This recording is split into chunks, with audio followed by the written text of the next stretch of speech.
Welcome to the Pit Crew. I'm Camille, you're attending, and I have my residents with me. I'm Mal. I'm Robert. We have ASMR Robert with us today. Y'all complained that I was too loud last time, so I lowered it. Was that good? Yeah, that was great. Thank you. Fantastic. Today's patient presents with a case of a massive failure as a mandated reporter. Yes. It's terminal. Dun, dun, dun. I think this is generally the episode we had the most discussion about what to name it, and this name is silly, but it makes a lot of sense to us. We're renaming this episode. Has anybody seen our Sadboi anywhere? Boy is spelled B-O-I. B-O-I, of course. It's also one word, not two. Sadboi. Yeah. Sadboi. One word. So yeah, this week we are discussing episode 7, 1 p.m. There is a lot to talk about this week. A friendly reminder that we will have trigger warnings in the show notes. If you want to take a look at those before diving in, we don't mind. And we pick right back up with our fight. We do. We get into a conversation with Gloria and Robby. Robby mentions that that Collins was shoved and talks about how, they're being assaulted. They kind of get into that. And he said, what if she had had a gun or a weapon? Or I can't remember exactly what he says, but Gloria says, we have metal detectors. And I'm like, okay, somebody does come in strapped during the mass casualty, but sure, go off. Like metal detectors where? Coming into the waiting room? Because the people coming off of ambulances are not going through metal detectors. No, right. and multiple times people who aren't patients. Like Jake comes through, and we as viewers know that Jake isn't dangerous, but in general, if Jake goes through, there's no metal detector, there's nothing to pick up if he has anything on him. He doesn't have anything on him, but we don't know definitively, as opposed to the people who are in chairs who had to go through a metal scanner. And if you're telling me that a metal detector is going to help in a hospital where a great amount of people could be walking through with metal in their bodies or whatever, come on. Yeah. It's so low. And I'm not shitting on hospitals. I'm just saying, for her to act like this is a fail-proof way of protecting people is garbage. The other thing is that a good chunk of assaults of medical staff in the hospital happen with medical tools because that's what's readily available. Actually, one criticism I've seen of the show is that people say these doctors would not be wearing their stethoscopes around their necks because in emergency departments, there are now, you usually put them in the pocket of your scrubs, or a lot of scrubs come with pockets specifically designed for stethoscopes because of the risk of being choked with your own stethoscope if it's around your neck. Fun! That's not fun at all. So Gloria says that she'll come back later, and it's kind of like a politician refusing to do a town hall because they know that they're going to get dunked on by angry constituents. Marsha Blackburn. Sorry. And she does I'll come back later. And Robbie's like, that's not going to change anything. So now Langdon meets Terrence, and they get off on the wrong foot, which is the joke that Langdon makes at the end of the episode. The dad joke. Langdon comes in with dickhead energy and misunderstands him as being like Dr. Google instead of just a neurodivergent person. And he learns a really important lesson this week. I like seeing Langdon learning this week rather than being the teacher predominantly. He becomes the student this episode, and I really enjoy watching it happen. Princess is telling Collins about, status updates on patients. She mentions the cirrhosis patient, and she's on deck for ICU, but I want to point out that this cirrhosis patient is the one that hemorrhages or something later, and McKay and Javadi take the lead on that, and it's still a few hours away, 4 hours away maybe. And so I'm like, oh yeah, she's on deck for the ICU, maybe, eventually, someday. Yeah, they're just not moving people up. Yeah. Whitaker is eating at the computer. I hate this. It gets crumbs everywhere, in the keyboard, on the mat. It's just terrible. It's disgusting. I'm like, he's eating a sandwich, my guy. It's also not his computer. Yeah. Yeah. It's Robbie's. Well, it's everybody's. It's like a shared workstation. But it's the one that Robby mainly tends to go to. And I hate it. so much. I don't understand. Is he eating like a gerbil or something? Like, why are there crumbs everywhere? Yeah, there's a ton of crumbs. Like, I have big ones. I have never made that many crumbs while eating a sandwich. Are you kidding me? And if I'm eating something that I think is going to leave crumbs, I put napkins down. Where's Whittaker from again? Nebraska? Yeah. Yeah, where are those Southern manners, boy? Oh no, I was gonna say like it's that good old Nebraska charm. He takes the sandwich, he like smacks it a couple times on the desk to be like, "Yep, good eating." We need to get this boy a trough right now. A detail that I'm absolutely obsessed with. If you look at the computer that he's sitting at, it's a YouTube video and it's blurry, but if you look at it in like high quality, it says reduction techniques for posterior hip dislocation, which is the Captain Morgan technique from last week. Yeah. Oh my God. And so like, I don't know if it's insinuated that like he heard about it and now he's looking it up, or that like one of the residents was looking up techniques and then was like, oh yeah, this one, duh.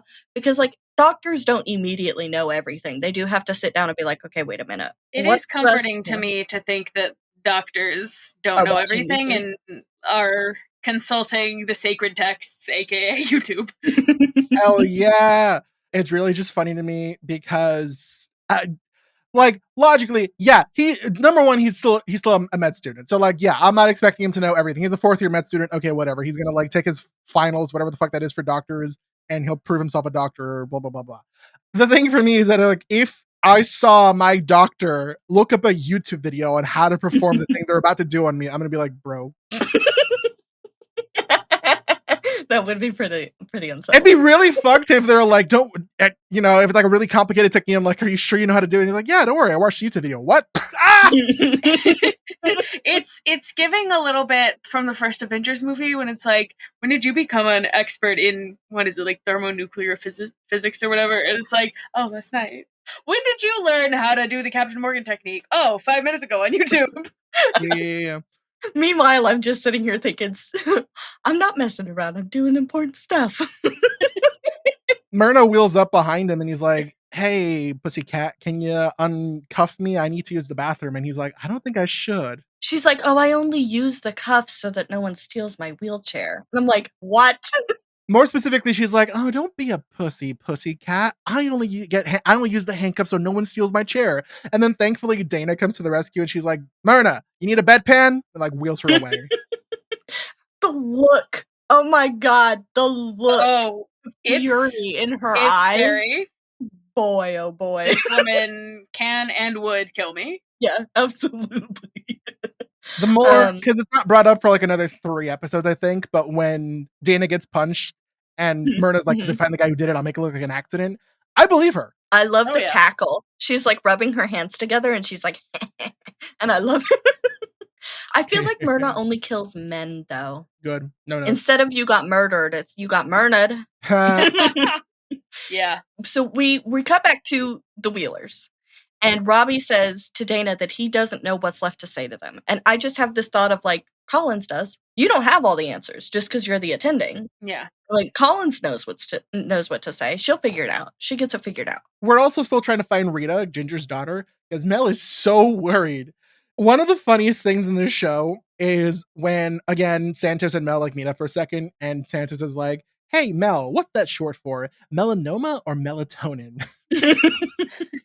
It's short for Melissa. Duh. And she goes, Melissa. I just like clutch my chest and fall backwards. I'm like, I love you so much. Melatonin king.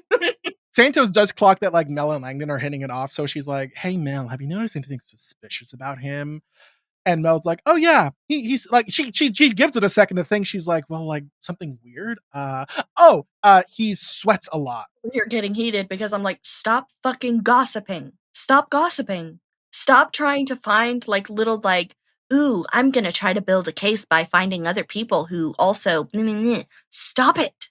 God forbid a girl has a hobby. Okay, but also she's an investigator, you know? She's got to get the information. That's not her job. And it, by the way, it's also not a mandated reporter's job to be an investigator. Yeah. We'll get to that. That's called build-up. We're very upset about the mandated reporter thing. Just FYI, if that wasn't clear. So Mel, she says that Langdon sweats a lot, but it might just be genetic. And like it seems really funny in the moment until like we get to the end of the season and we look back and go, fuck. Sweaty boy's on drugs. Yeah, it's a withdrawal symptom. God Yeah. damn it. So then Mel goes to Langdon because now she's had this moment of like, hey, you guys are hitting it off. And she's like, yeah, okay. We are hitting it Yeah, off. sure. I'm gonna go help him. So We're she goes over, friends. she asks if she can help with his patient. When she sits in the chair and it bounces just a little bit, and she goes, I love it. I love it so much. I love her. What a treat. What a pleasure. So good. She points out to Langdon that he's autistic, and Langdon says that has nothing to do with his ankle sprain. And it's like, no, but it matters. It matters. Yeah. You're treating a person, right? This is his cowboy medicine not being so great, you know? And then we get Dana asking if anyone has seen their Sadboi anywhere, and she says her daughter's trying to teach her the Gen Z lingo. I love it. It's accurate because we all knew exactly who she was referencing. Sadboi is 100% Gen Z lingo. Yeah. Like I heard that when I was a teenager and I am a part of Gen Z. That's 100%. But that's like old school Gen Z lingo. Gen Alpha these days is doing like skibbity toilet or whatever the fuck. Skibbity toilet Riz. Yeah. Yeah, our Gen Z slang is good. Current slang? Yeah. I'm a millennial and old. I don't old. Yeah. I do get called an old head constantly at work by one of my coworkers. So I'm just embracing it at this point. I've got the back pain. I've got the heart problems. It's fine. We learn that Sam, the Good Samaritan, is awake and he's doing well, which is really wonderful. We cut to chairs and we have Earl talking to Doug and telling him that he heard that there were rats in the ED. And Doug's like, oh, fucking course. And of course, the rats are going to get taken care of before Doug. The small rats are going to get taken care of before our very large rat. Like, I can take care of him. Like, that's fine. Send him out back. That's fine. Now, Santos wants to talk to Mrs. Dunn about the breast tissue that she has noticed on Silas Dunn, who is the ladder fall patient. And she mentions hormones while they're discussing this, which causes Mrs. Dunn to kind of have a little bit of a reaction. But we don't really get into this because before we can go deeper, a seeming psych patient comes in. Our influencer. By the way, I just want to say, this actress looks so much like Renee Rapp to me. A little bit, yeah. Like Mrs. Dunn? No, the influencer. Her name, oh my god, the actress's name is Sasha Bassine. Oh yeah, okay, I see it. Bassine. I think her last name is pronounced Bassine. I'm sorry if I'm mispronouncing it. I looked it up and now I'm second guessing myself. But like this actress looks, the influencer, Nandi, she looks so much like Renee Rapp to me in their facial features. Yeah, so. She does a little bit. You're right. Yeah, especially if you look her up with like the makeup on. I was like, oh my god. Because I was like, why does she look so familiar? That's why. So she seems to be a psych patient, but we don't really know. She's freaking out and her roommate brings her in. We cut to Mel coming to see Terrence, and she closes the doors, she dims the lights, she silences. It looks like a thermometer to me. I like that she just slaps it on her hand and it stops. Just beat it up. Just boom, boom, yeah, boom. Yeah. I love thinking about the tech that goes into this because you have to think like this is a set. So when she walks up and flips the switch to turn the lights off, that's not a live switch. Like there's someone controlling the lighting. It's always funny to me. And the first example I can think of is a scene in Breaking Bad when a light switch is flicked and instead of the lighting you would expect from overhead dim lighting, all the fucking studio lights come on from every angle. So instead of getting lit from above, they're getting lit from right in front of them. And it's really funny. And if you look at it and pay attention to that, it kind of takes you a little bit out the scene and it's funny.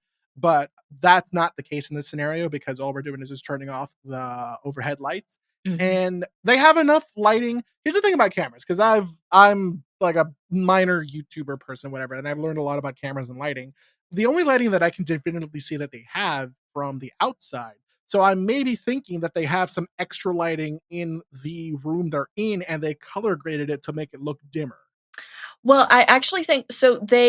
There are a lot of articles, and I hopefully will get to talk to Jojo Coelho, who is the director of photography, and talk about like how they did this lighting. I've read some interviews and stuff, but they invented a bunch of different tools to use specifically for this show, because they were like, there's nothing that we can do that, like, this is not what we want.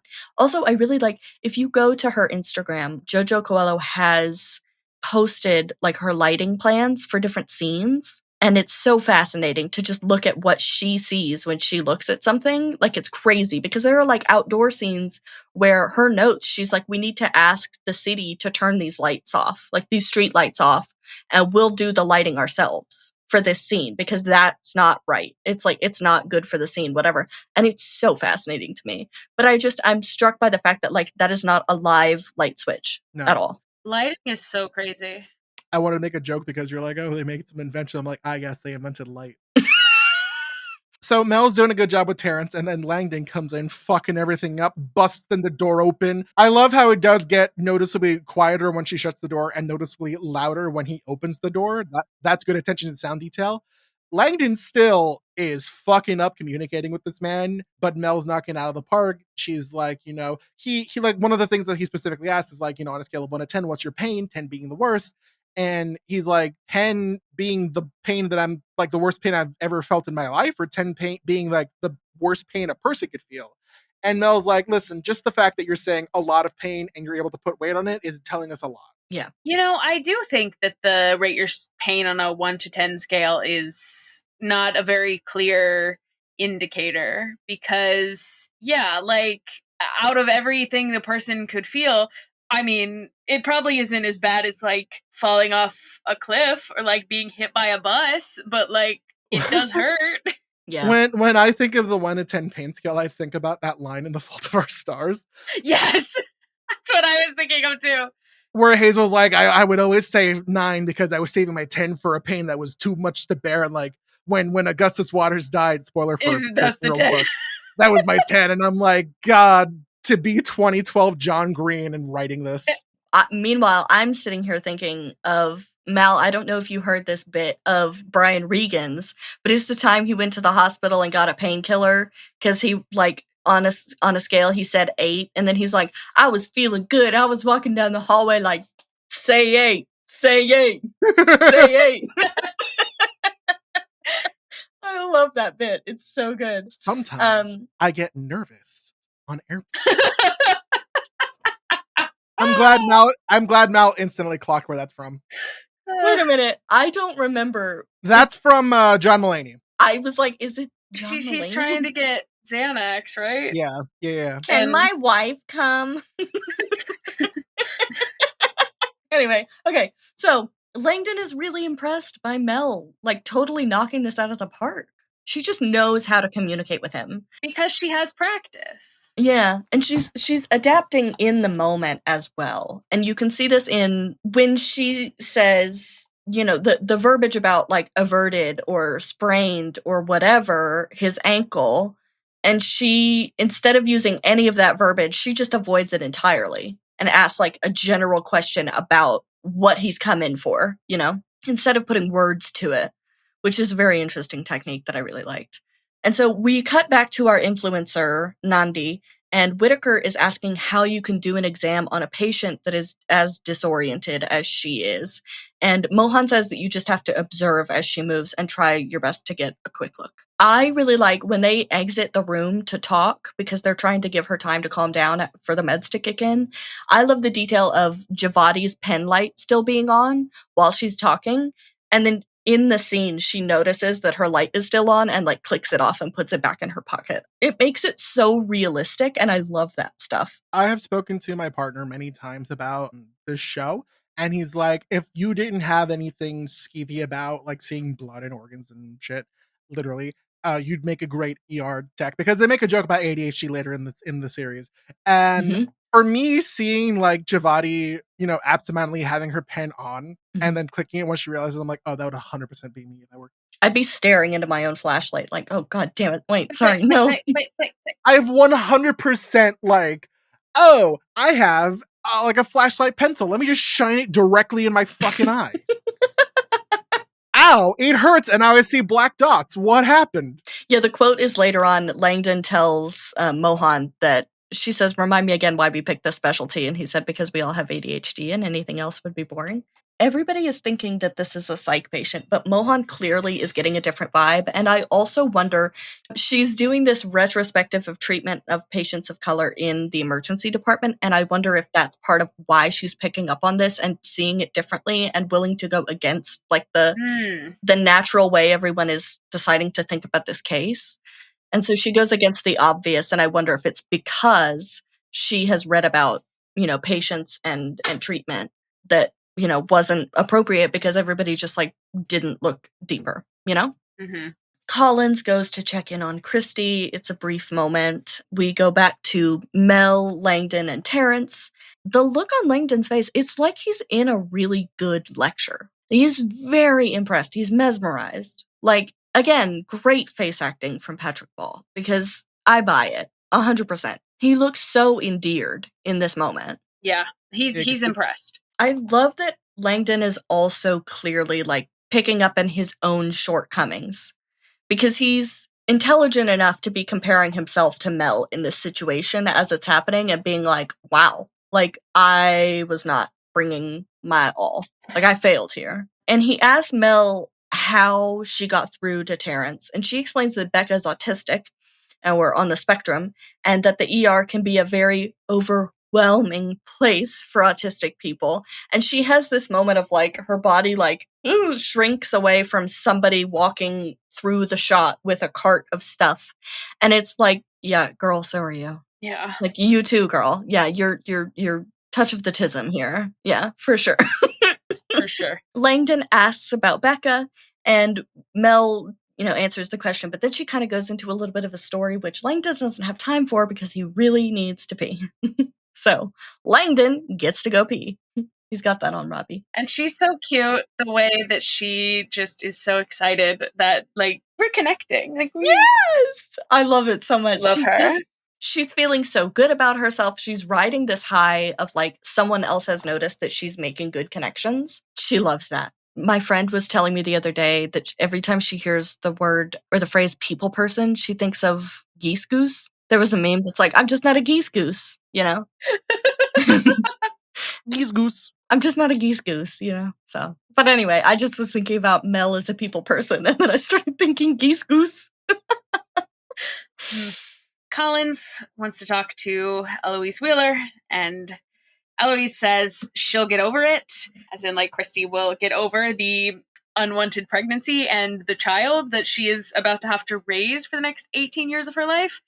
And, and clearly, she's kind of projecting her own feelings on to this. Like, obviously, this was very hard for her and probably caused a lot of shame, a lot of humiliation, but also she says it was the best thing that ever happened to her.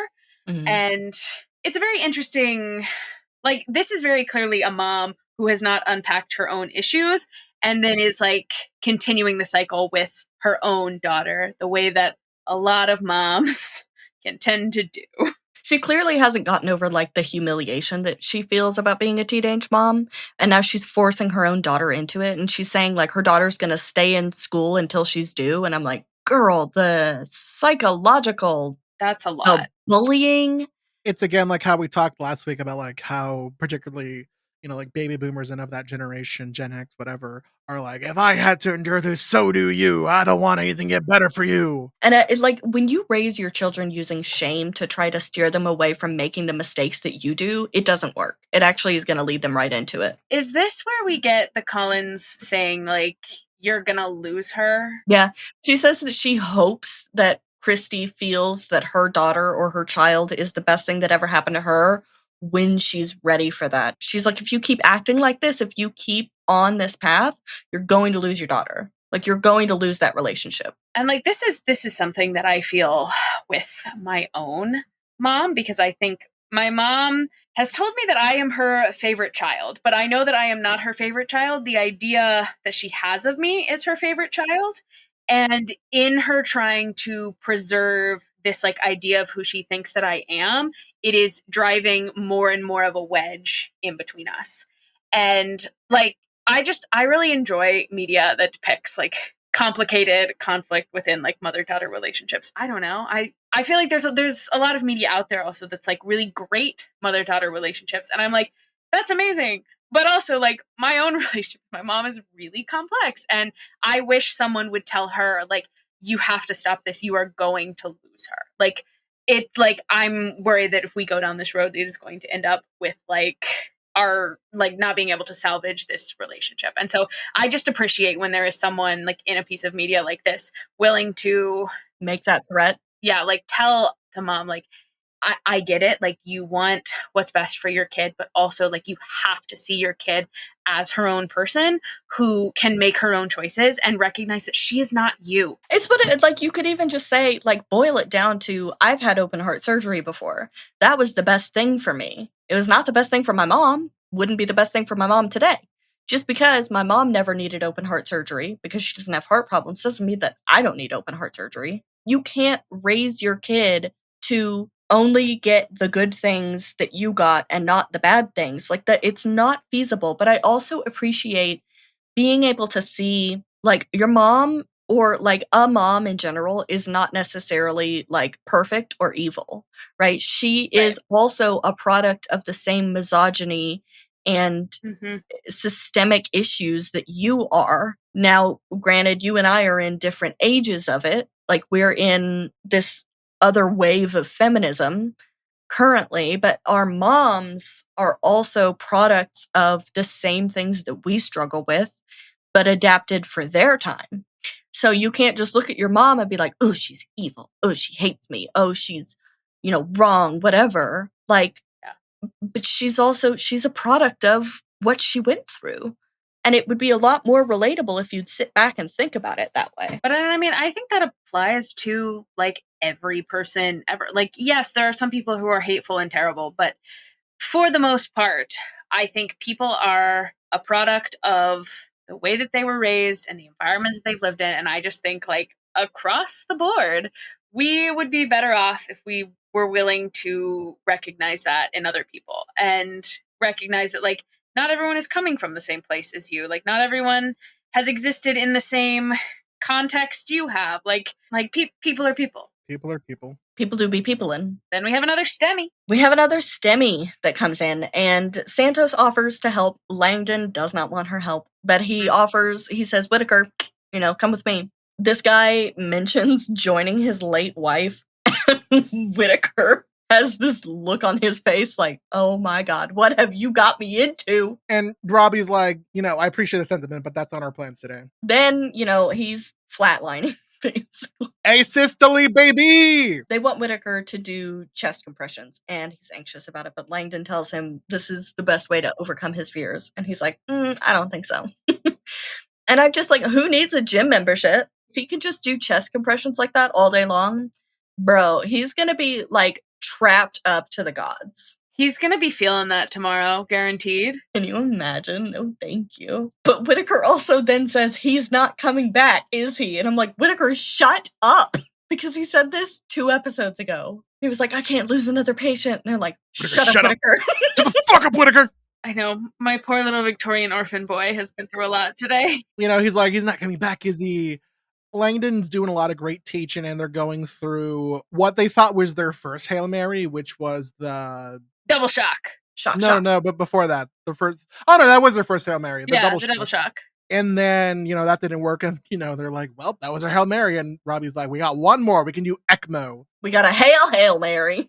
We should just artificial heart and lungs. Essentially, it pumps your blood outside of your body, oxygenates it, and then your heart and lungs can rest. Modern medicine is so cool. Whitaker is like, why didn't we use this on Mr. Milton? And it's because he didn't he didn't fit the criteria. He was dead for a while, Mr. Milton, unfortunately. That's the unfortunate thing. This guy just flatlined right now. They've been working on him consistently since the second he flatlined. I do appreciate them giving us kind of this information, though, because we'd be sitting here thinking it. Yeah, like why couldn't we use this on other patients? So because Santos is not included in the STEMI, she is confronted by Mrs. Dunn, who admits to giving her husband progesterone. She says she puts it in his coffee every morning, and she is trying to kill his sex drive because she thinks that he is molesting their daughter. Oof. So I'm doing a quick Google search. Just progesterone is a sex hormone primarily known for its role in the menstrual cycle and pregnancy. In women, it prepares the uterus for a fertilized egg and helps maintain a pregnancy, while also playing a part in breast development and breastfeeding preparation. Men, it's produced by the adrenal glands and testes and contributes to testosterone production. Progesterone can be supplemented to support pregnancy, especially if there's a history of preterm birth. Does progesterone kill, I was going to say sex drive, Google autofilled libido? Okay. Progesterone is a hormone that plays a role in the menstrual cycle and pregnancy. While progesterone can have a positive impact on some aspects of sexual function, it can also suppress libido in some women. So would it have worked definitively? I'm not gonna say. I also don't really want to like go into an engaging discussion of like, hey, how do we stop this man from having from doing things to his daughter? I'm trying to be very careful about my words because I don't want to come across wrong.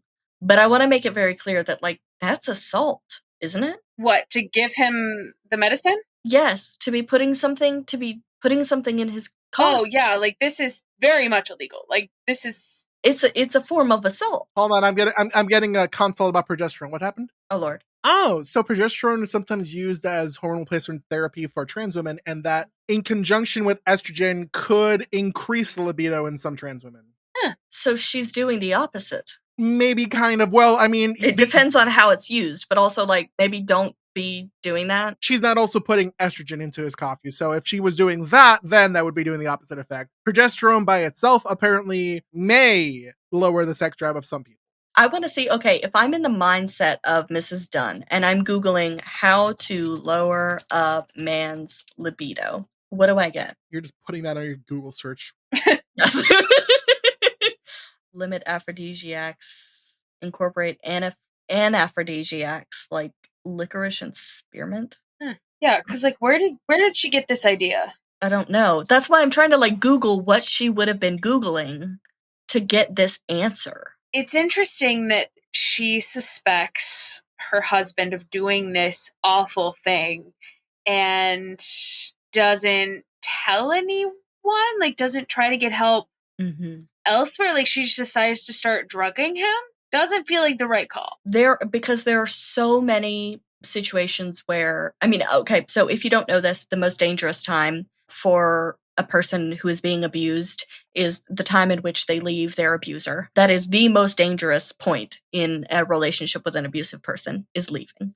That is a fact. You also have to think about the fact that he could be the primary source of income. So she may feel like they would have no income, nowhere to go, nowhere to be. She may feel like she has no one to confide in. She might not want to get the police involved because he maybe has good standing in the community. People won't believe her. And then she's losing out on her resources, things like that. There's so much that goes into... So I think what I'm saying is like, I'm less concerned why she goes about it this way and more concerned of like what she did. Because I also keep thinking of the fact that she says she thinks. She doesn't say he is. She never says she is. She says that he is. She says she thinks he is. Yeah, she thinks he is, but also he does kind of low-key confirm it when Santos threatens him later. But he can't even speak. He's still... Well, we'll talk about that in more detail when we get to that scene. So I am of the mindset, because we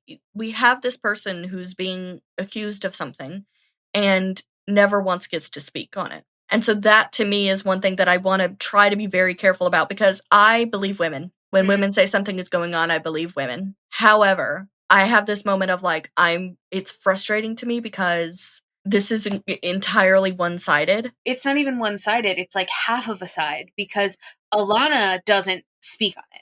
It's just that Mrs. Dunn thinks that this might be happening. Like she isn't sure. Yeah. So we'll come back to this. There's still so much. There's much to discuss. So much more to talk about. McKay and Collins are talking to the Good Samaritan, and he confirms that Manu was pushed onto the tracks, and he's willing to talk to the cops to get justice for her. And he asks if he can see her, which is so sweet. And we cut to Nandi, the influencer patient. I'm gonna dunk on her. She says that her most popular video has 2 million views. And they're like, oh my God, 2 million views?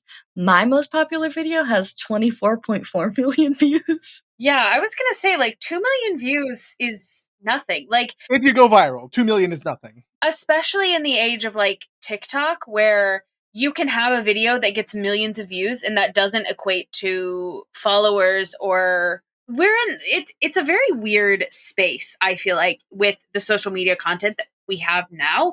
It feels like it is less tied to the creator. Like, you have to have something, special to gain a following for, like, being you, which I feel like in the age of YouTube, that's very much what it was. Like, people followed you. Now it's like you're just trying to create, like, a video that will go viral and will get views, and it's kind of like a one-hit wonder situation. I literally went through and counted. I have 16 videos with over 1 million views. And I will say from experience being in the TikTok Creator Fund, I'm not anymore. I will say that 9 million views only got me $175. That's it. That's not something that I could recreate every month. But $175 is what I got. And it was 9 million. I went back and looked and I was like, 9 million views. And that's not 9 million views on one thing. That's 9 million views across your active content. But as long as you continue to be active. But still, like, it is not as, I mean, you really got to get lucky.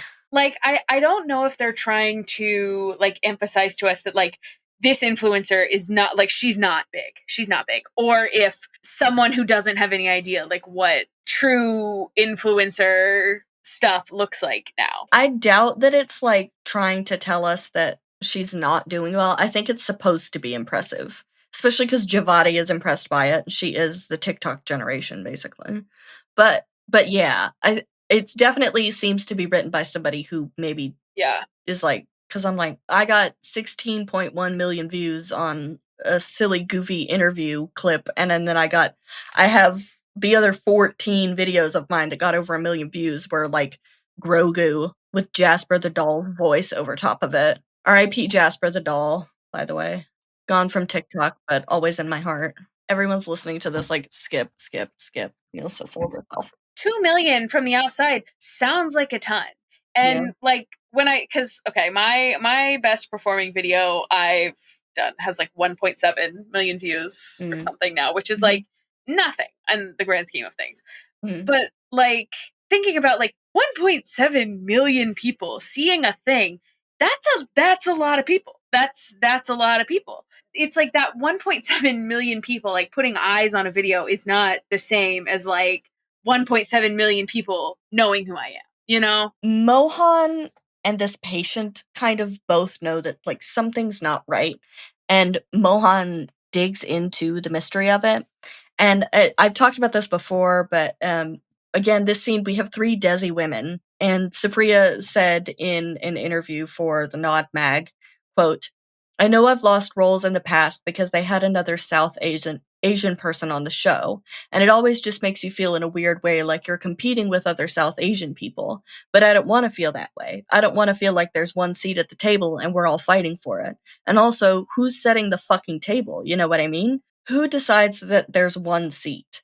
I had already done a lot of work to make sure I wasn't in that scarcity mindset when it came to other South Asian women, because I love South Asian women. I love South Asian people. I love the who's setting the fucking table. Yeah. Go off! Yeah, I mean, hell yeah. I also do want to point out quickly, Supriya Ganesh does use she, they pronouns. So hell yeah. So also I wanted to talk about, in the same vein, Nina Ruscio, the production designer, and Jojo Coelho, the director of photography, both spent a lot of time finding the right shade of white for the walls in the ED, because they understood how important it was to have a color that wasn't going to wash out the actors of color, especially because there were so many of them in the show. And they wanted to make sure that that color reflected perfectly on everyone in their lighting. And like, this detail to me is so important, because lighting and color grading and set design, when it comes to accurately representing people of color, it shouldn't be like a compromise or like, oh, we went above and beyond. That should be the standard. It should always happen that way. And so I love the care they put into it, because with a show as massively influential as this show, they are setting a standard, and I love it. And I love how much they talk about it. We go back to ECMO with our STEMI in the trauma room, and the first ECMO person in the door is a med tech named Mel Oliver. She is a real-life cardiac perfusionist, so she's incredibly familiar with ECMO, and she was a med tech on this episode. Again, med techs are there to lend legitimacy. They handle equipment and stuff like that to make it look really Yay, legit we in love the med scene. techs. I mean, listen, it all looks like magic to me. You can tell me anything and I'll believe you. I straight up have no knowledge whatsoever about the medical scene. But Mel is lovely. I've talked to her before, and she also has done she goes overseas and does like cardiac procedures and works in volunteer groups and stuff like that for children that need open heart surgeries and things like that. And so super cool to talk to her about that, especially as someone with heart problems. We've talked about that a little bit, and she's wonderful. So now we are going to get into the tough conversation, or easy, if you want to. I mean, it depends, how you want to go about it. But Robby learns about Mr. Dunn and the progesterone from Santos and Kiara. Santos states that he has been molesting their daughter. And again, I want to tread really carefully here because I don't want to give off the wrong vibe, but it strikes me really hard that Santos states it as a fact rather than actually accurately quoting the situation. Instead of saying his wife thinks, she says it's a fact that it's happening. There's a line between, believing women and also the innocent until proven guilty kind of vibe. Because, yes, believe women, but also when it was presented to you as an I think this is happening, to then take it only as fact is intense. And Kiara says, we don't know that. Santos really lays out the case, and Kiara is playing devil's advocate. And I think together they tell an accurate tale of the case. But unfortunately, Kiara is on the doubting side, and Santos is on the this is true side. And so neither of them is being truthful, and it's just making this disaster. Right. Because now there's no neutral option. Santos says, okay, I have come with some fucking facts this time around, so get ready for us to get heated because we... Spill the tea about what being a mandated reporter means, because they are wrong. So let me first say, this show does a lot of great work to tell very important stories. I don't think that they intentionally fucked this up, but I will say, and I say this with the utmost respect for everyone who works on the show, they fucked this up so bad. This is bad because we put faith in them to tell accurate stories. And so far, they have done. And they've taken a lot of care to be very genuine and to open discussion. And then to come in with something this serious and fuck it up so bad just doesn't track with the rest of the show. Where did this come from? Okay, so now let's get into what they did wrong, okay? So, Santos says that they are mandated reporters in Pennsylvania, and Kiara says there's nothing to report without proof. That's not fucking true. You do not have to have proof to make a report. The burden of proof is not on the person making the report. That has been drilled into me as a mandated reporter. They're like, you do not have to prove it. If a child tells you something, you tell someone. Does not matter if you do not think it is true. You know who has to prove it? The police, whoever's investigating this. You're just the one telling them, hey, something might be going on. It's not your job to be like, is it actually? No. It's just your job to tell someone. I'm now going to quote from the mandated reporters frequently asked questions from keepkidssafe.pa.gov. Per the website, a mandated reporter includes an individual licensed or certified to practice in any health-related field under the jurisdiction of the Department of State, and employees of a healthcare facility or providers licensed by the Department of Health who are engaged in the admission, examination, care, or treatment of individuals. Okay? Now, our next fact here is When must a mandated reporter make a report? A mandated reporter is required to make a report of suspected child abuse if they have reasonable cause to suspect that a child is a victim of child abuse under any of the following circumstances. I'm not going to read them all, I'm going to read a couple of them. They come into contact with the child in the course of employment, occupation, and practice of a profession or through a regularly scheduled program, activity, or service. And here's another one, very important. A person makes a specific disclosure to the mandated reporter that an identifiable child is the victim of child abuse. Okay? So now we have set the groundwork here. Okay? Yes, they are mandated reporters, and yes, this constitutes as something they have to report. Okay? So I'm so livid that the show got this so wrong. Yes, they absolutely do have to report this. Now, there's another quote. Kiara says, "We can't do anything unless the daughter comes forward." Also false. False. That is not true. Here's another question from the Pennsylvania website. Does a mandated reporter have to know for sure that the child was abused? A mandated reporter is responsible to make the report when they suspect a child is a victim of abuse. Are mandated reporters required to report when they learn of the abuse from someone other than the child who was allegedly abused? The answer is nothing requires a child to come before the mandated reporter in order to make a report. Yeah.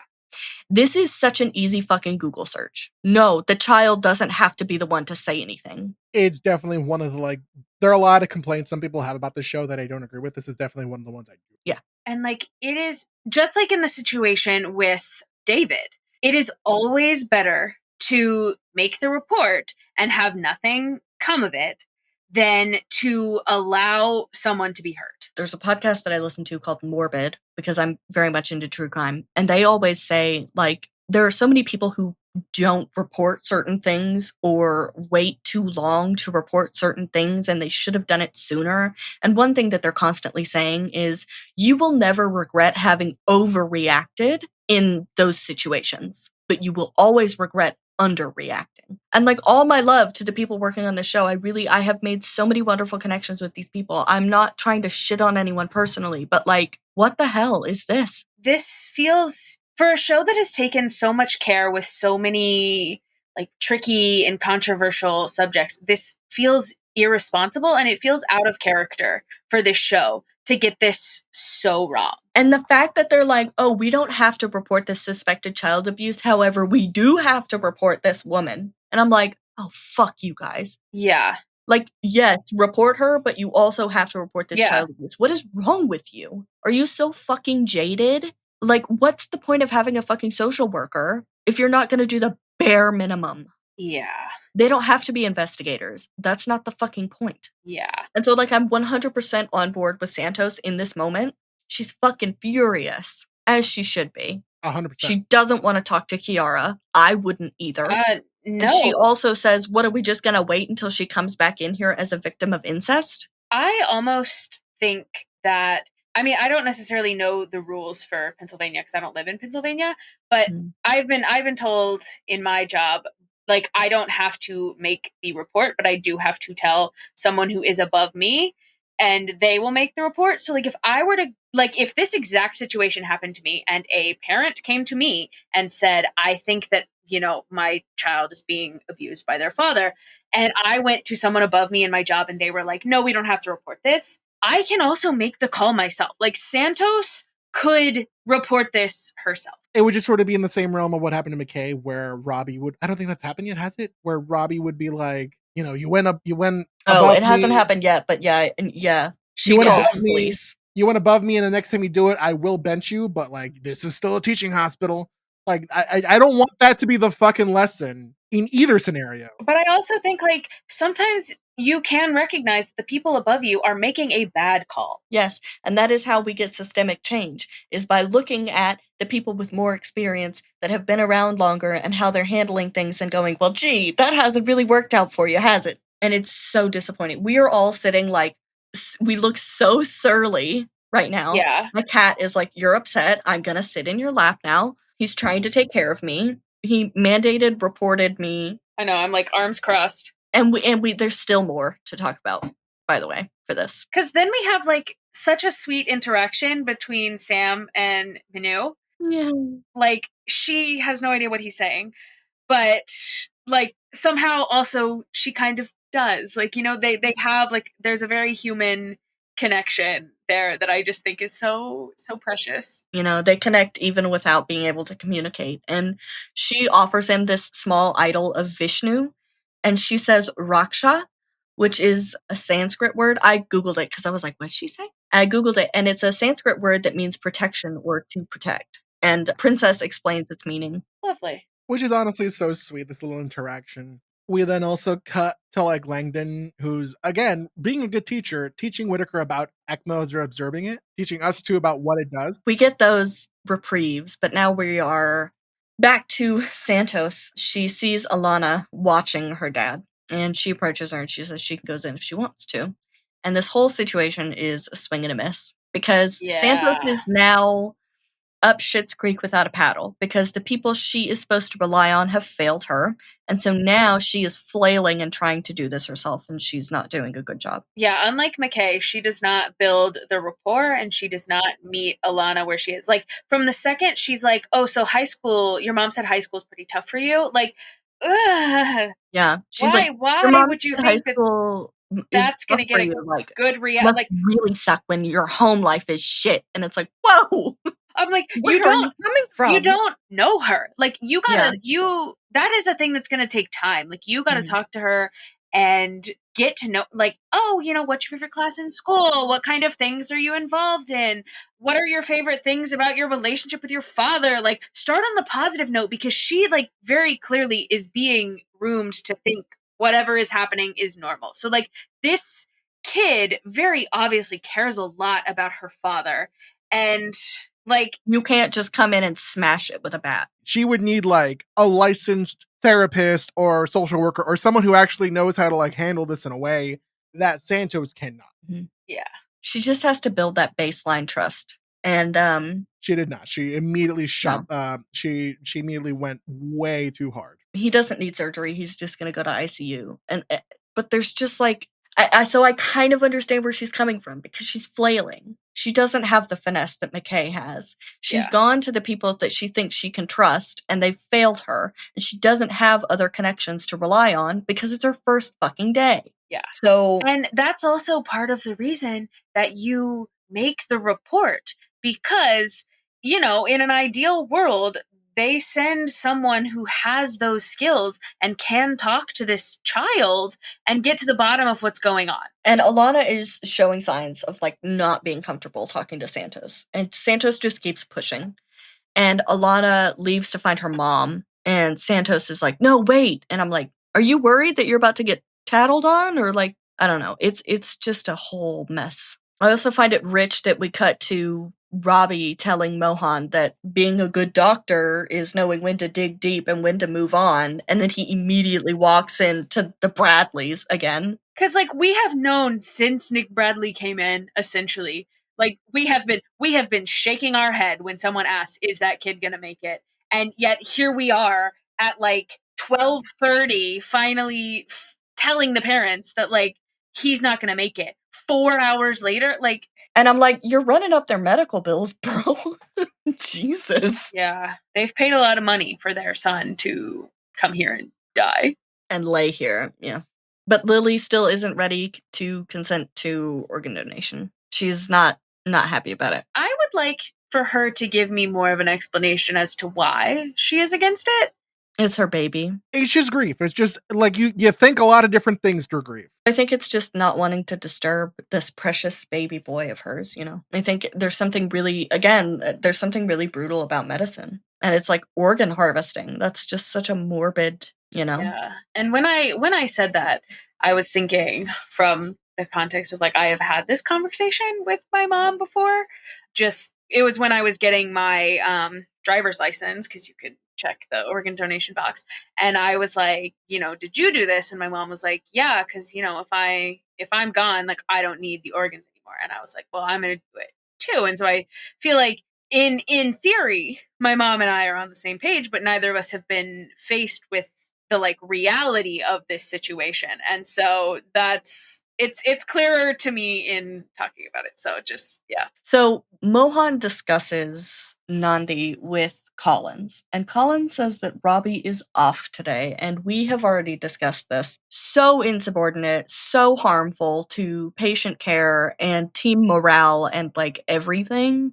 She could have been like, I'll talk to Robby for you, instead of like totally undermining him. I'd also maybe undermine him a little. You know, one of those complicated things where just like, yeah, no, trusting your gut. Because like she'll later on tell Robby like, because of how you keep like riding on that, she's starting to doubt herself. Like you need to chill the fuck out. And it's like, on one hand, I get it, because like with my coworkers, if I noticed that my boss was having an off day, like we would say that, we would talk about it, we'd be like, hey, you know, it's a weird day, like tread carefully.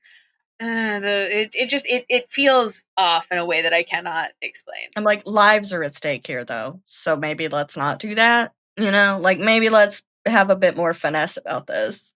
Robby does call her out later for being insubordinate though, so. As he should, honestly. She's been insubordinate all day. But he doesn't do it as like a coaching thing. He does it as like a, I'll get you back, kind of like a, Yeah. what is the term? Payback? No, I was thinking more like a, I don't know if this is the right, riposte. Riposte? Riposte. Riposte? It's a counterpoint, basically. So Robby says it more as like a riposte, like a counterpoint, like a quick, clever reply to an insult or criticism. A quick return thrust following a parry. There you go. Javadi has this, her lack of finesse returns. She tells Nandi that they're going to have a psychiatrist come and talk to her. Not great. But Mohan she notices that Nandi's palms, like she's missing pigment from her palms. And she's talked about how she does makeup, skincare, all that kind of stuff on social media. Oh, that's what she notices. Okay, I was wondering, like, what is it? Because I know, like, they look at her hands. I thought it was, because I didn't notice the pigment, because I thought it was because Nandi is like, please, I'm not crazy, you have to believe me. And I thought like the holding hands thing was like a, you know what, I believe you, I'm here for you, tell me everything about your makeup. Well, and her hands are shaking, so I thought it had something to do with that. She holds her hands, and then she notices like discoloration on her palms, like a lack of pigment on. If you look at just like the right near her wrist, you'll notice. So we have another flashback to Doc Adamson, and we learned that he was on ECMO for 17 days. That doesn't seem like good. No, I'm especially in COVID times in an emergency department. It's like you can't, that's a resource that you need. And we find out, Dana tells us later on, you know, it was between giving ECMO to a child that needed it and Doc Adamson. And so they took Doc Adamson off of ECMO and put a child on it, and they lost both of them anyway. And which just goes to show you that having the right answer doesn't mean you can save someone all the time. It might be the right answer, but it still doesn't work. Yeah. It's the best you can do, but it still won't work. And he goes straight from a flashback to being a bitch to Mohan again. But I honestly think like that's kind of why he's on edge. He's just had a flashback. Yeah. He's had another PTSD episode, and now he's being awful to Mohan again. Yeah, he's like, why isn't Psych here? And she's like, listen, I don't think she's having a psychiatric issue. And he's like, listen, everything is pointing to a psychiatric issue. And she's like, I think because she's ordering this product from a different country, she's having mercury poisoning. She has like cold hard facts. She's like, look, she uses this product. She's been using it for this long. It comes from this country. There's mercury in it. This website says that this product has high levels of mercury. Like, it all fits. And he kind of like relents where he's like, yeah, whatever, fine, do your fucking test. I don't care. But then he gets mad at her because she kind of lets it slip a bit that Collins was talking shit.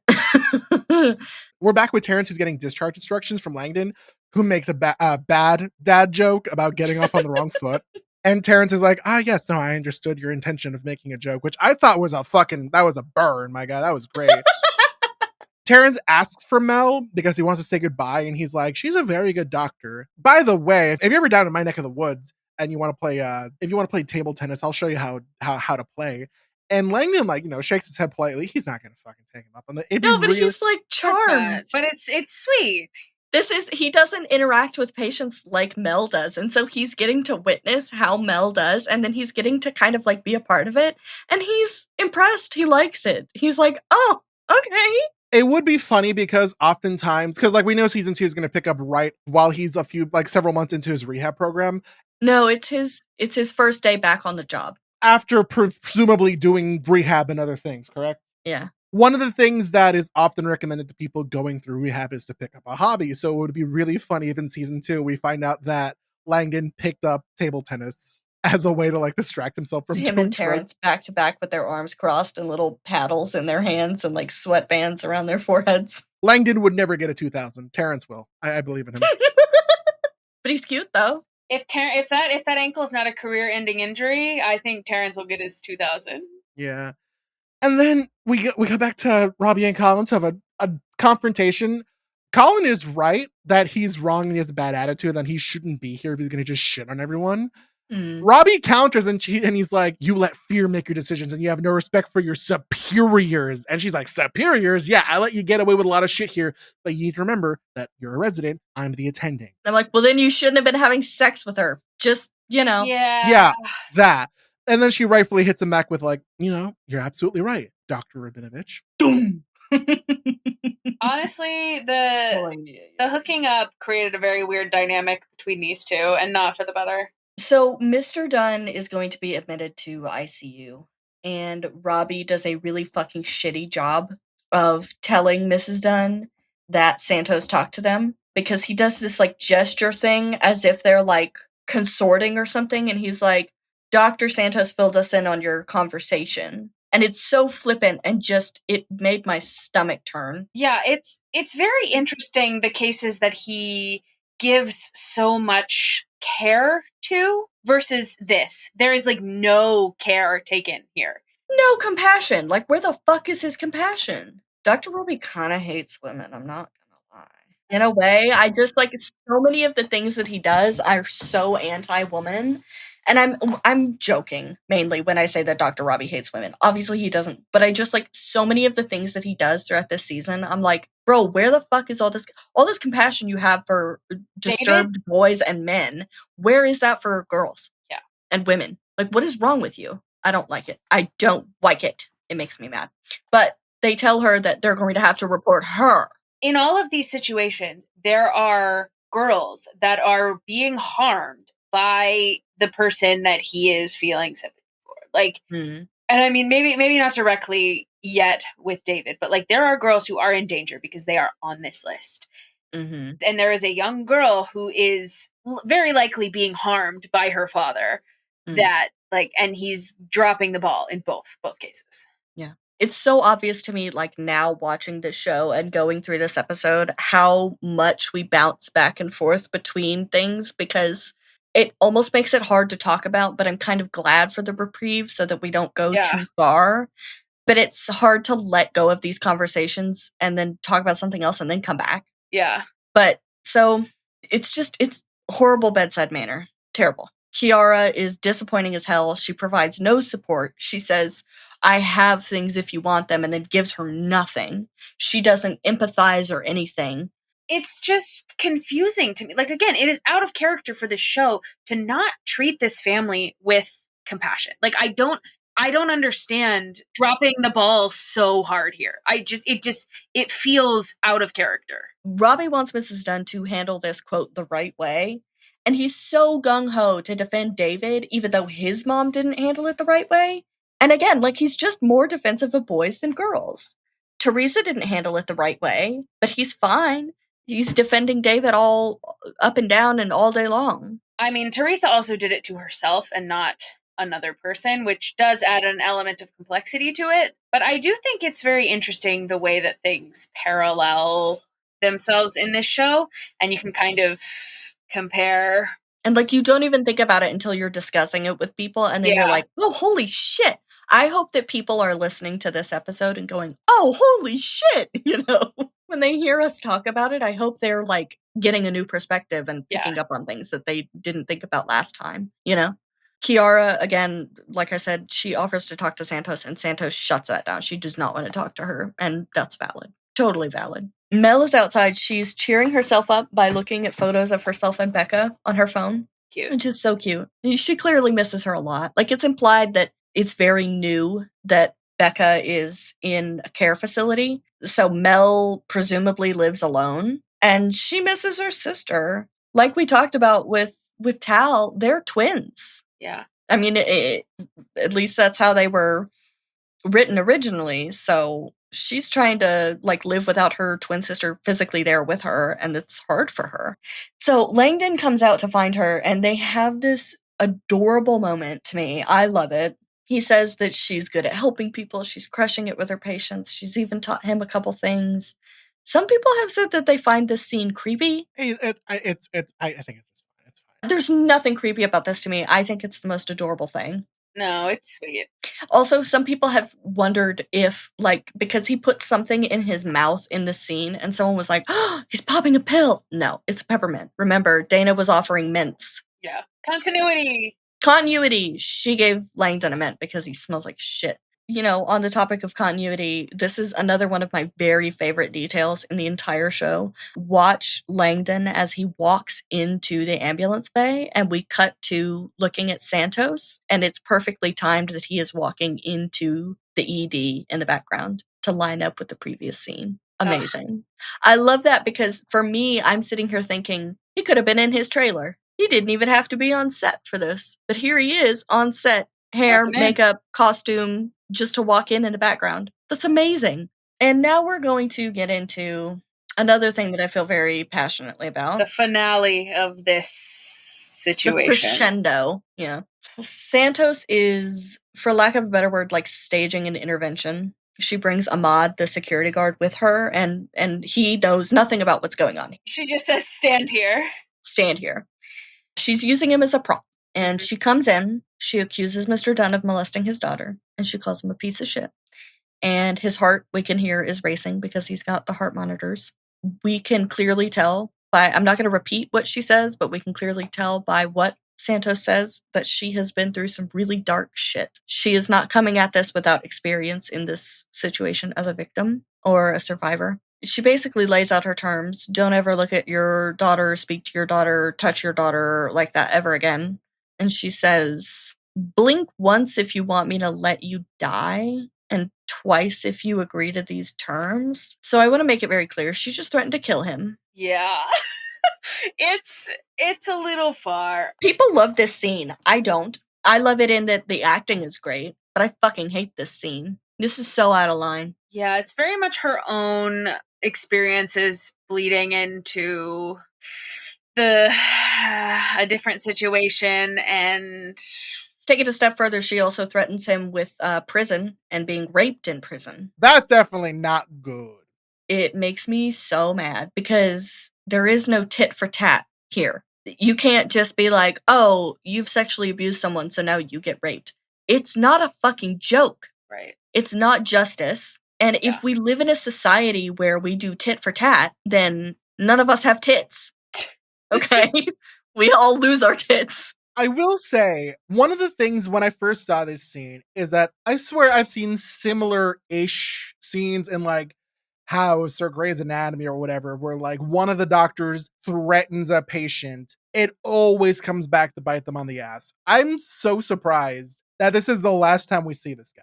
As far as we know, he does not like report or whatever. Who knows what'll happen in season 2? But for now, this is the last time we see him. There's no repercussion for Santos doing this. Like nobody knows. Nobody knows. As to I guess repeat my fucked up stupid joke. It's not illegal if you don't get caught. It's still wrong. Baffled by the fact that people love this scene. People love this scene because they all would love to tell, like people who have been sexually assaulted would love to tell their, like, be in the position of like, you know, holding their abuser's life in their hand or something similar. Like that's something that a lot of people may want. But the thing is, this is not her abuser. This is her projecting. This is her patient, and she is actually responsible for keeping him alive. And the Hippocratic Oath is first do no harm. She swore that oath, and now she has broken it on her first day in the pit. I do want to say that, like, for the most part, my ideology goes believing the victim who, like, pops up the accusation, who states their case, believing them unless proof comes otherwise, unless evidence comes otherwise to prove other, like, I think about statistics that are like, 99%, I believe, or 90+% of all accusations, they're more than likely real. The majority of cases that are dropped for like that are dropped, or that the charges are dropped, are because of monetary reasons, or because of societal reasons, Witness intimidation. And very, very few times are they dropped or the accused found innocent through evidence of the fact. Very few times. But even then, like, part of me is like, yeah, like, we need to report this. We need to have it go through the system. We need to, like, get evidence collected. And the other part of me is like, and I mean, the system is very clearly imperfect, given yeah, the way 100%. that the system has failed in this situation, like leading to this. Yeah. But if the system were to work as intended, it would have been better for all. Santos is not Batman. Like, why did she come in here acting like fucking Batman? Well, and also, like, for her to be like, okay, you're never going to touch your daughter again. Okay, when this man is discharged, she's never going to see this man again. Like, how's she going to hold him to this? The second he gives, like, more than 2 seconds thought, he's like, wait, how are they going to keep looking after me? So that leads me into my next very important point that I feel very, very passionate about. She has confronted him so poorly. She has done this without any support. She has threatened rape. She has threatened his life. Now this man knows, if this is true, that his deepest, darkest secret is out there. And I just want to say, like, the only way this show could make it up to me is if in, like, season 2 he comes in and it's like a family annihilation, which is, like, not like I'm like, haha, that wouldn't be good. But my thing is, I'm sitting here thinking, when the walls are closing in on, like, people who, family annihilators, okay, like, they are, again, I'm into true crime, they are people who kill their entire families, okay? Yeah. So murder, suicide, and family annihilators do this shit when the walls are closing in on them and they feel like there's no other option and they're losing control. So I want to make it very clear and say in no uncertain terms, Santos has just put this entire family's lives at risk because of this piss poor decision she's just made to act off of her emotions. Right. She could get this girl killed. And that's only if, because, like, listen, I'm always gonna be on the side of, like, this person assaulted me, I believe you unless proof comes otherwise. But in the off chance that this father didn't do damn thing and the mother was confused or misunderstood something, I don't fucking know how that would be a misunderstanding. He's just gonna be freaking out and also still probably ending up doing family annihilator scenario. Let's also just think about the fact that from his point of view, right? If he's an innocent person, he is currently handcuffed, okay, because they don't want him to pull the tube. So he's handcuffed, he's intubated, cannot communicate. He is incredibly vulnerable. There's a woman who's literally threatening to let him die. He is at her mercy. That's fucking terrifying. That's so scary. I assume maybe, because I spoke earlier, I'm like, oh, I'm surprised he didn't retaliate or, like, say anything later.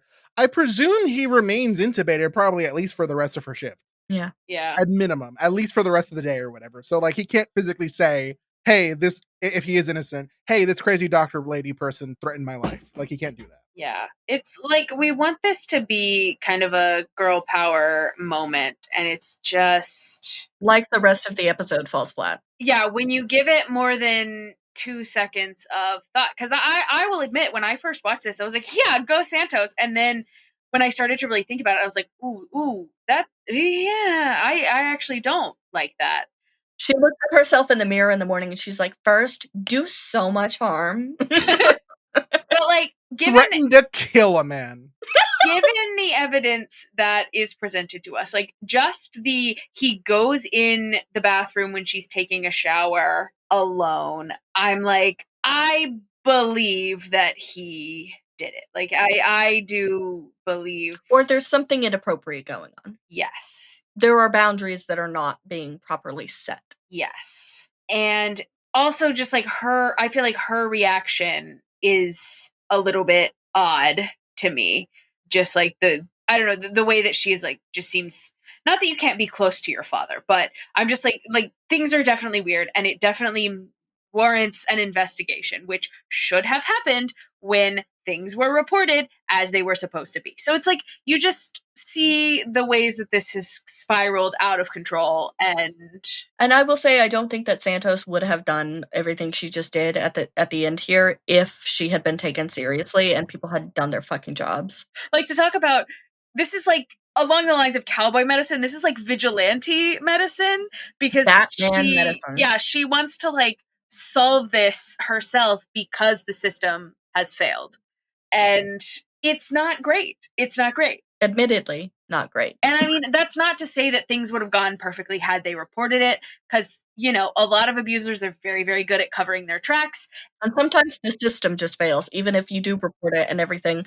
Alana may not have been willing to talk, and, you know, like, it may not have gotten better or fixed or whatever, but the bare minimum is to make the fucking call. It's that simple. So now let's move on to something else incredibly depressing. Well, first we have to say Christy does get the abortion that she wants.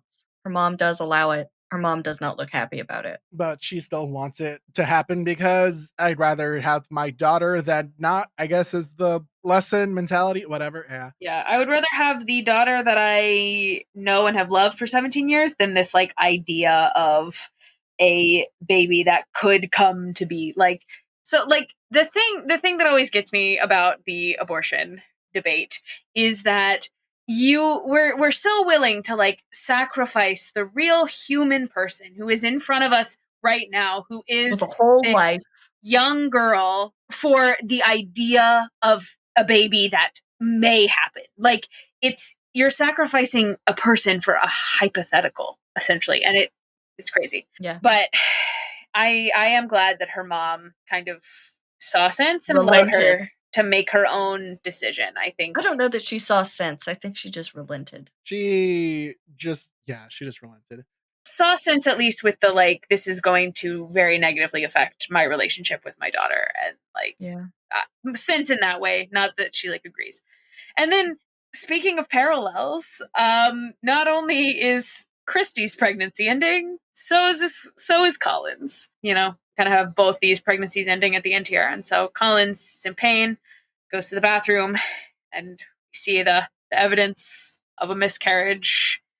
And it is realistic. And her reaction is very, like, it's hard to watch. Yeah, it's raw. It's a huge emotional moment for her. It's sad because we've had multiple. The woman earlier whose son had the testicular torsion mentions that her son is her heart in human form. Mm-hmm. And Collins tells Eloise that she hopes that Christy feels that way about her child when she's ready. And there's just all these moments that show us the depth of the loss and how emotionally invested she is. Uh-huh. And we've talked about so many hard things already that I got to the point in my note taking where I just kind of was like, I don't know what to say. And so I just started like Googling facts. So about 10 to 20% of known pregnancies end in miscarriage. 1 in 4 is what I've learned. A vast majority of miscarriages are no fault of the pregnant person.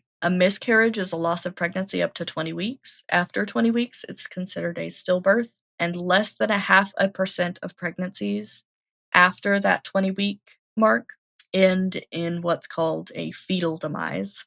Now, I will say, my thought is if anybody wants us to discuss miscarriage and the culture surrounding it, or see if we can find someone to talk to about that, I'm happy to look into that. I don't know much like what to say other than how heartbreaking this is. And I found this post. It's from an Instagram account called the Miscarriage Movement. It's a slide. It's like a carousel of slides. And it says, if miscarriage were treated like any other medical condition, you'd be told you need to have 3 heart attacks before anybody would run any tests. You'd lose a vital organ and be told, it's okay, you can just try for another. You would break your leg and be expected back at work the next day, no questions asked. You'd be prescribed a $20,000 medical treatment and then be told it's elective. You'd grieve a death and be asked why you're still upset a week later. And you'd never question if the pain was real. I think that we live in this very difficult moment where we're learning that verbiage is so important. And so the next time someone corrects the way you speak about something, even if it seems minute to you, take it and sit with it because it comes from a good place. And I don't really know what else to say. Do you guys have anything to say about it? Just that I was like, man, this episode was less fun. Like, it's just very heavy. It was less fun, but it was fun. A lot of unpacking, less jokes.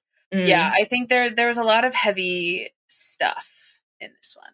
But I've liked discussing. I actually really liked about this episode that we had a few, like very few, very intense things to talk about rather than a million of them. And I think that, as we move into penultimate episodes and things like that, we'll get more into focused spaces and focused topics. Anyway, you don't have to have proof to make a report. Just saying that's, if you walk away with one thing, walk away knowing that. Like, yeah, it is not your job to find proof if you suspect that a child is being harmed. Well, if you want to feel hopeful, this episode is coming out like 2 weeks from when we're recording, but go see Superman. That movie will make you feel hopeful and good. I still need to see it. You do. Maybe it'll be streaming by the time you... Yeah. Oh, do you guys know why the Swedish put barcodes on all of their warships so that they could Scandinavian? Well, I feel less sad, but I don't feel happy. That's My mom told me that joke, and I answered. Like, I thought about it for a minute, and then I was like, was it so they could Scandinavian? And she was like, you Googled it. And I was like, no, I figured it out. I used my brain. I was like, no, you raised a smart kid. I think Camille has lost outro privileges. So I'm going to say, if that's all, so long, fellow losers. The Pit Crew podcast is created and produced by us, Robert, Mal, and Camille. It is edited by Robert. You can find us on TikTok, Threads, and Instagram at Pit Crew Podcasts. If you'd like to support our other projects, our socials are linked in the show notes. Our art is by Rand Pacoca, and he can be found on Instagram at Rand Pacoca. All patient questions and concerns can be emailed to pitcrewpodcast@gmail.com. And this isn't a Taco Bell, but we do appreciate a 5-star rating and review wherever you get your podcasts. Be sure to schedule a follow-up appointment with a nurse before you go. See you next time.